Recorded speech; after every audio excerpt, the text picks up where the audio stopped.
Hey everybody, welcome back to another episode of Indie Game Movement, the podcast that talks about the marketing and business of indie games. I'm Andrew Pappas. I'm going to be your host today, along with Mustafa Price. Our show's producer is going to be here again. And this is episode 150.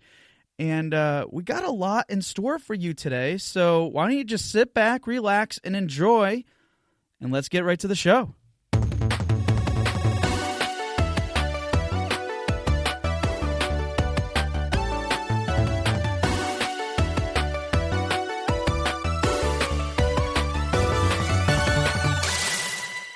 Hey everybody, and we're back, and today we have a lot of cool things that we want to share with you, but first, Mustafa's with me. Mustafa, how's it going, buddy?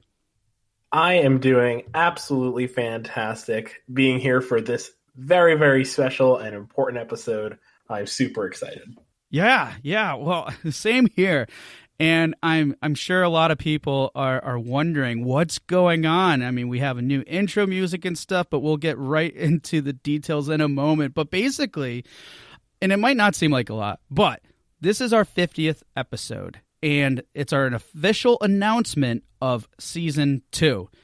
And what does Season 2 mean? Well, that's what this episode is going to be about. But it's not just about what's coming. We're also going to take a moment to look back at and offer some transparency with the show to give you some more insight. But we're also going to be, as we go through this, it's not so much about us and what we've been doing as a show. Well, we think it's important for you to know that to some degree. We're also going to be applying that lens in terms of a learning perspective and how it relates to you guys as listeners and everything that you're doing.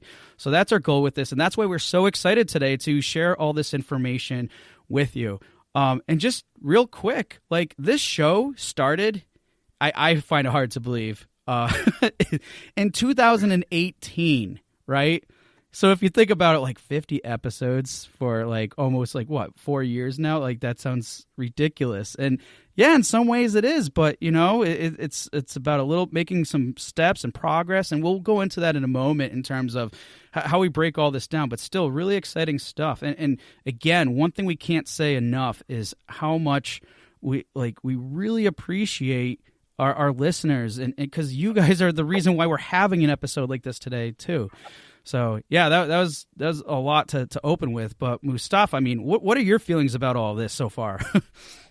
Yeah, I'm really excited. I mean, I wasn't here at the very, very beginning, but I joined on in 2019. So I guess that means I've been kind of in the producer spot for the majority of the show's run.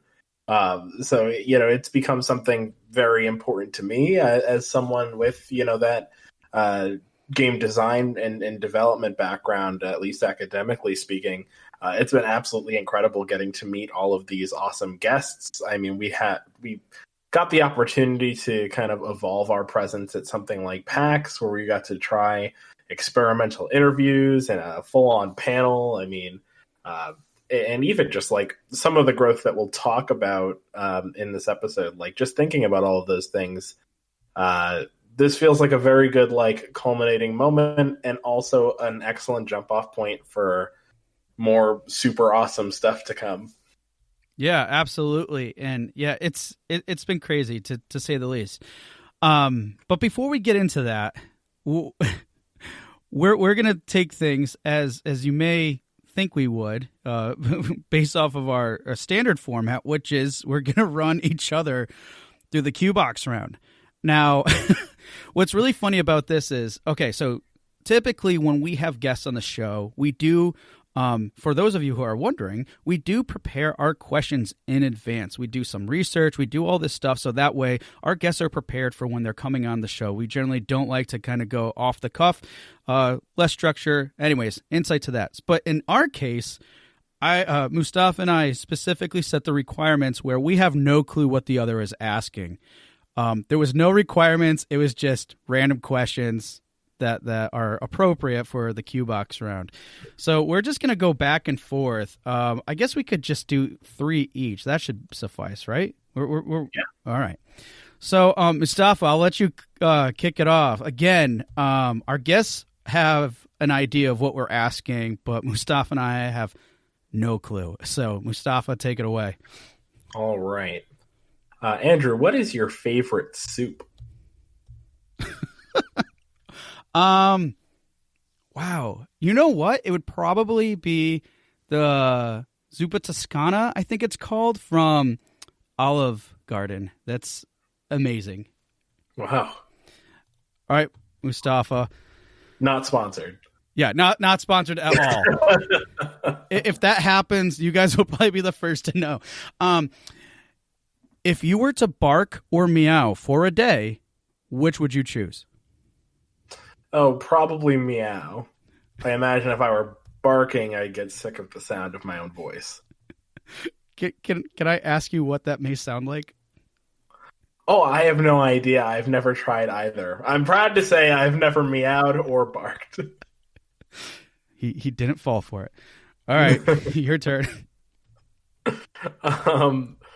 What's one thing that motivates you every day?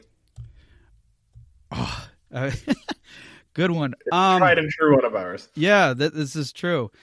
I you know, a standard thing for me would be my family. But on top of that too, it's really the joy and excitement of the type of work I do and working with indie devs and trying to work more. And it's really the truth, to be honest, because like so many of you, I've had different full-time jobs and everything else, but nothing is quite fulfilling as knowing that you are serving a particular community that you really care about and being actively involved with it. So I hope it doesn't sound too cheesy, but that's the gist of it is, serving this community, but also, of course, my family. Okay. If you could have coffee with any celebrity, who would it be? Ooh. Wow, that's a loaded question, isn't it? Trying to think of somebody. Oh, easy pick, actually. Clark Gregg, who played Agent Phil Coulson in the Marvel movies, and then also in Agents of S.H.I.E.L.D. I have remembered you speaking very highly of him before in the past. So yes. Oh, he is an absolutely brilliant artist, and Agents of S.H.I.E.L.D. is my favorite show. So hands down, easy pick. Awesome. All right, I think it's your third for you. Yep. Okay. Well, here's an easy one. What are you playing right now? Oh, someone was just like asking me, like, "Hey, have you played these games yet?" And I'm like, I haven't made much time to play any games. Honestly, I'm trying to think of the last game I played, which was like a couple days ago. My memory's drawn a blank, but I'll have to say, Star Tropics. I have it on the Wii. I downloaded it forever ago because you can't use the store anymore, but Star Tropics, it's NES era, totally adventure, fun, sometimes very grueling game, but I would have to say Star Tropics of all things. All right, and your last one. What's your favorite game of all time? And it could be as of right now, because I know people go through like shifts sometimes. I can answer this with zero hesitation. It is Xenoblade Chronicles, first released on the Wii, and then on the new 3DS, and then now it's on Switch, the definitive edition. It is a massive, sprawling adventure game that takes place on the backs of two titans. It's got incredibly action-packed combat, but still has a really cool element to strategy. The story has some of the best writing I've ever seen in a video game, and it weaves story and mechanics very, very seamlessly. The world building is excellent. Awesome. Good choice too. And I'm assuming that you have like all the copies for all the systems you listed.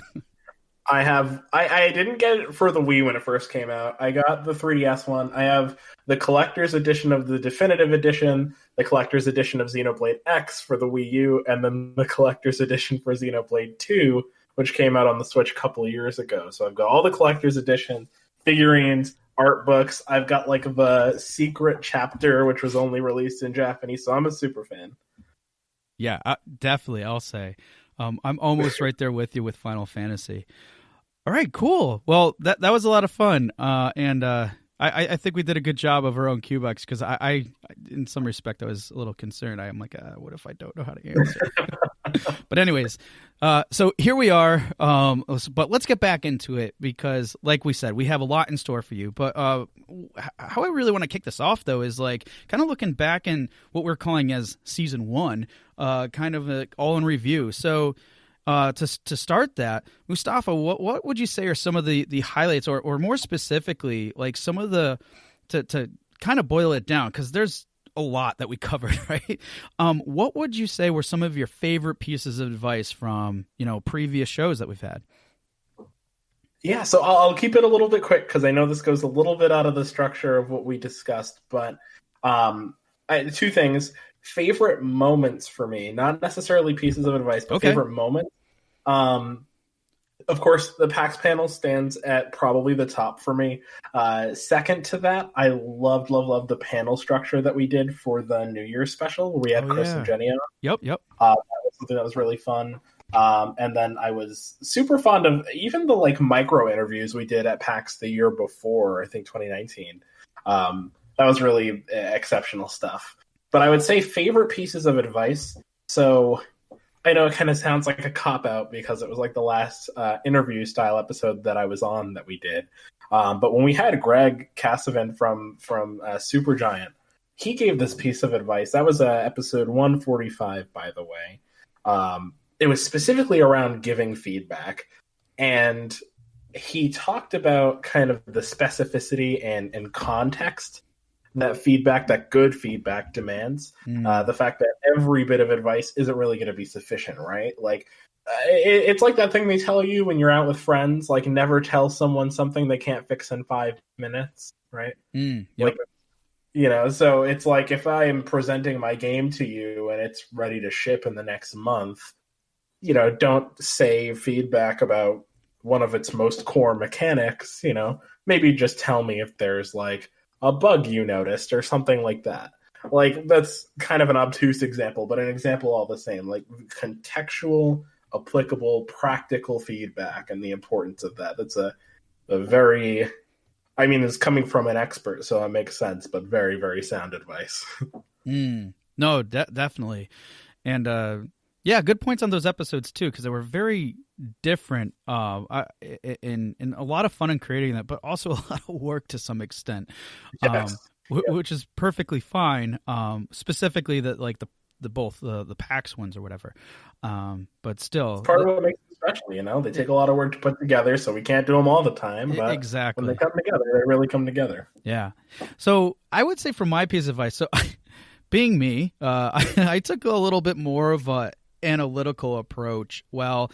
Also keeping in, which I thought was kind of interesting too. So what I basically did, I took all of or a majority, some of them were very, very episode specific that I don't think could be easily generalized, because of the content. But what I did was I looked at keywords and broke it down to which ones were the most common, and in terms of the advice and the keywords used in these pieces of advice. And I boiled it down to 3 points. And it's really interesting that these were the most common, because it's also what we here on the show really encompass. But these are coming from our guests too. So it's really interesting to see these surface. And what they are is, simply put, be transparent, focus on the user experience, and have empathy and be kind. Like, how many times do we say that on the show here? Like, all those things. And the fact that it's also the most common thing that comes up in terms of our guests and what they're sharing. And just to give you a little bit more insight, like, so from those episodes for like being transparent, we had Chris Wolf. That was like a big one that came in saying transparency is key. We also had Zachary Rich. This is an older one, but he was the lawyer that we had on the show from Press Start Legal. And he said, and while it's probably in a different context and more in a legal form, being as transparent as possible, I think speaks volumes to that specific topic, but others in broader. And then Rami Ismail from Vlambeer, when he was with Vlambeer, transparency. He said one word, and that was it.